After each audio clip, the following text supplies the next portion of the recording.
Welcome to our channel Munmunai classroom. আমরা WH এর আজকে করছি সেকেন্ড স্কুলটার থার্ড পার্ট করছি। আগের দুটো পার্ট তোমরা ইয়েতে পেয়ে যাবে আমাদের প্লে লিস্টে। দেখো Cr2+ বিজারক কিন্তু Mn3+ জারক দ্রব্য কেন না? D4 বিন্যাস বিশিষ্ট Cr2+ আয়নের একটি ইলেকট্রন বর্জন করলে বা ছেড়ে দিলে অধিকতর স্থায়ী D3 বিন্যাস বিশিষ্ট Cr3+ আয়ন উৎপন্ন হয়। এখানে কি ব্যাপারটা কি অর্ধপূর্ণ কেন হচ্ছে 3তে না? অর্ধপূর্ণ T2g অরবিটাল আসছে, মানে T2g3 হচ্ছে, তাই Cr2+ বিজারণ ধর্ম বর্তমান।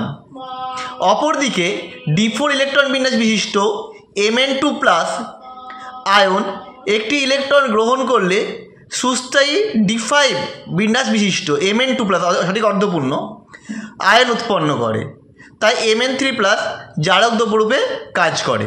চলো নেক্সট কোশ্চেনে চলে যাই। তোমরা যদি বারবার এই কোশ্চেন অ্যান্সারগুলো রিপিট করে দেখতে থাকো অবশ্যই কমন পাবে।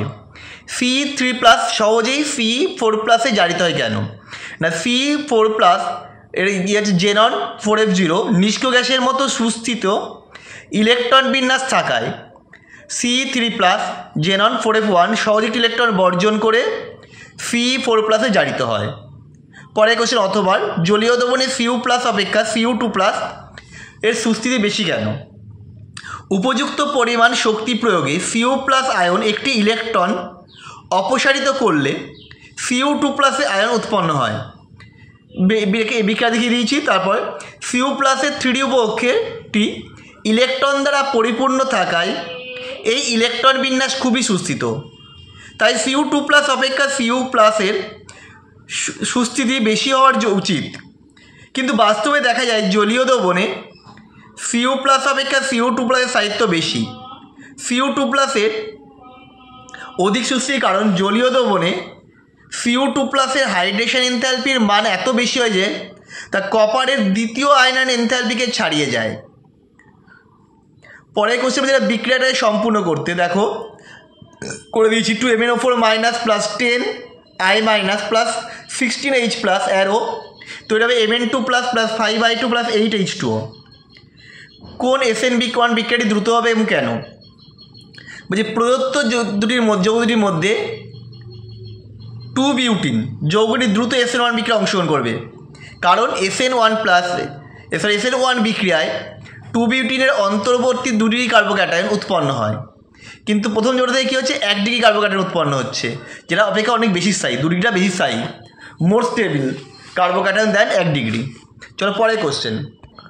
আমাদের ভিডিও কেমন লাগছে তোমাদের অবশ্যই কমেন্ট করে জানাবে, কমেন্টগুলো ভীষণ ইম্পর্টেন্ট। অ্যালকিল হ্যালাইডের এজিকে অর্গানিক পোর্শন চলে এসেছি। শুষ্ক Ag2O আর্দ্র Ag2O সহ পৃথকভাবে উত্তপ্ত করলে কী হবে? অ্যালকিল হ্যালাইডকে শুষ্ক Ag2O সহ উত্তপ্ত করলে অ্যালকিন উৎপন্ন হয়। দেখো বিক্রিয়া লিখে দিয়েছি, ডবল বন্ড হয়ে গেছে, এই সেল বেরিয়ে গেছে। আর আর্দ্র Ag2O সহ উত্তপ্ত করলে তৈরি হবে অ্যালকোহল। দেখো সেই বিক্রিয়াটা আমরা লিখে দিয়েছি। পরেরটা RS নামকরণ করতে বলেছে।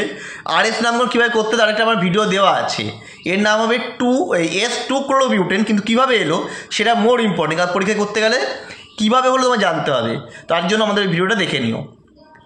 রূপান্তর করো প্রোপান 1 অল আর প্রোপান 2 অল।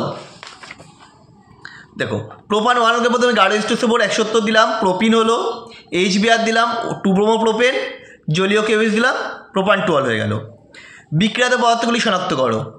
কী হবে না বেঞ্জাইল আয়োডাইড হবে আর মিথানল তৈরি হবে, A আর B আমরা পেয়ে গেলাম। পরেরটা কিউমিন থেকে ফেনল তৈরি করতে বলেছে। কিউমিনকে প্রথমে অক্সিজেন দিয়েছি, তারপরে H2SO4 98 ডিগ্রি সেন্টিগ্রেড দেবে, এটা লেখা নেই, আরও ওপর তোমরা লিখে নিও। ওটা H2SO4 98 ডিগ্রি সেন্টিগ্রেড জল তৈরি হয়ে যাবে ফেনল আর অ্যাসিটোন। পরেরটা বলছে কারা আয়োডোফর্ম বিক্রিয়ায় সাড়া দেবে? এখানে মিথানল দেবে আর দেবে হচ্ছে প্রোপান 2 অল, কারণ এটা কিটোমিথাইল গ্রুপ উৎপন্ন করতে পারে জারিত হয়ে। ABCD শনাক্ত করতে বলেছে। A হচ্ছে বেনজিন ডায়াজিনাম ক্লোরাইড, B হচ্ছে সায়ানোবেনজিন, C হলো বেঞ্জাইল অ্যামিন, D হচ্ছে বেঞ্জাইল অ্যালকোহল। পরেরটা A হচ্ছে RNO2, B হচ্ছে RONO। পরের কোশ্চেন দেখো বলছি নাইট্রোবেঞ্জিনকে প্রশ্রম মাধ্যমে বীজাণু ঘটানোর পর টলেন্স বিকারক যোগ করলে কী হবে সমীকরণ দাও। নাইট্রোবেঞ্জিনকে প্রশ্রম মাধ্যমে অর্থাৎ 50% ইথানলে দ্রবীভূত করে জেডেন চূর্ণ ও NH4Cl সহ উত্তপ্ত করলে ফিনাইল হাইড্রক্সিলামিন উৎপন্ন হয়। একে টলেন্স বিকারক দ্বারা বিক্রিয়া ঘটালে নাইট্রোসো বেঞ্জিন উৎপন্ন হয় ও ধূসর বর্ণের ধাতব সিলভার অধক্ষিপ্ত হয়। দেখো রিয়াকশানটা আমরা স্ক্রিনে পাঠিয়ে দিয়ে দিয়েছি, চলে এসছে স্ক্রিনে। এরপর যাবো আমরা সিম্যান বিক্রিয়া। সিম্যান বিক্রিয়ার সমীকরণ লিখতে বলেছে, দেখে দাও। বেঞ্জিন ডায়াগ্রাম করলে বোধহয় HBF4 দিয়ে হিট করেছি, তৈরি হবে হচ্ছে N2 বেঞ্জিন মধ্যে N2 + BF4-, তার দিলেই ফ্লো বেঞ্জিন। এটা হচ্ছে সিম্যান বিক্রিয়া। পরেরটা, গ্লুকোজ ও ফ্রুক্টোজ একই অসেজন বিক্রিয়া দেয় কেন? VBI কোনো বইয়ে পাওয়া যাচ্ছে না। গ্লুকোজ ও ফ্রুক্টোজের গঠনে প্রথম দুটি কার্বন পরমাণু C1 ও C2 শুধুমাত্র আলাদা। ওসাজন গঠনে এই কার্বন পরমাণু দুটির বিক্রিয়ায় অংশ নেয় এবং ওসাজন গঠনের সময় C1 ও C2 একই গঠন কাঠামো বিশিষ্ট বৈশিষ্ট্য অদৃশ্য হয়। এই C1 C2 এই একই গঠন কাঠামোর মতো বৈষম্যটা অদৃশ্য, বৈশিষ্ট্য নয়, বৈষম্য অদৃশ্য যাচ্ছে, তাই এরা ওসাজন বিক্রিয়া গঠন করছে, মানে একই বিক্রিয়া দিচ্ছে। মিউটেশনের সংজ্ঞা, একটি আলোক সক্রিয় যৌগকে উপযুক্ত দাবকে দ্রবীভূত করলে সময়ের সঙ্গে সঙ্গে দ্রবণের আপেক্ষিক আবর্তনের মান যদি পরিবর্তিত হয় এবং শেষ পর্যন্ত নির্দিষ্ট মানে স্থির হয়, তাহলে ঘটনাটিকে মিউটেশন বলে। যেমন D+ গ্লুকোজ দ্রবণ মিউটেশন দেখায়। আজকে লাস্ট কোশ্চেন 5-এর এর কোশ্চেন, এর 1 নম্বরটা ছদ্মপ্রথম বিক্রিয়াকে বলে, উদাহরণ দাও। দ্রবণে সংগঠিত এমন কিছু রাসায়নিক বিক্রিয়া আছে যেগুলিতে একাধিক বিক্রিয়া পদার্থ অংশগ্রহণ করে, অথচ এইরূপ বিক্রিয়ার বিক্রিয়া হার কেবলমাত্র একটি বিক্রিয়কের গাঢ়ত্বের উপর নির্ভরশীল এবং ওই উক্ত বিক্রিয়কের সাপেক্ষে প্রথম ক্রমের হয়ে থাকে। এই ধরনের বিক্রিয়াকে ছদ্মপ্রথম ক্রম বিক্রিয়া বলে। যেমন আম্লিক মাধ্যমে সুক্রোজের আদ্য বিশ্লেষণ, বিক্রিয়া লিখে দিয়েছি। এই বিক্রিয়া কী হবে? K × concentration of sucrose. আমাদের ভিডিও কেমন লাগলো কমেন্ট করে জানাও। আবার দেখা হচ্ছে নেক্সট ভিডিওতে আগামী দিন।